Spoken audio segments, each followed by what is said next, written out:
Want to form a stronger relationship with our York City School District and helping to make sure that the students understand how important education is in terms of just being able to get a job. Even entry-level jobs, as I had said before, entry-level jobs require, a high school diploma or a GED. So dropping out and then thinking you're going to get a job is not an option. So I just want to form, a stronger relationship, bring some of them even on board so they can get their political feet wet.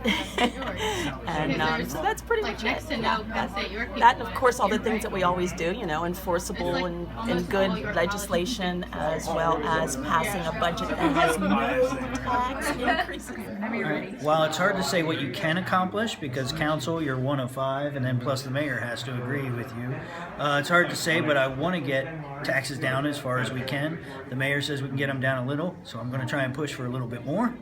I also want to see if we can get some of the centers open in the city and get job and life skills training into our neighborhoods, not just out on the other side of Route 30 or at a couple of buildings. We need skills training in the neighborhoods where people can walk right to them. We somehow have to get people trained to do more than they even see for themselves, because the lack of hope in the city in a lot of places leads people to do things that they can't undo once they've done them.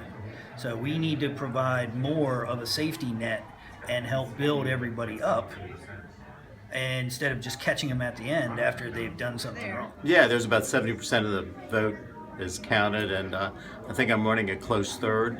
And it was a good campaign, a positive campaign, and I feel good about the numbers. It's still 30% to come in, but I feel pretty confident. And like I said, I support the voters' decision, and I'll go back to work if I'm elected and work hard the next 4 years. Okay, and what are one of the first things that you want to do when you start this next year?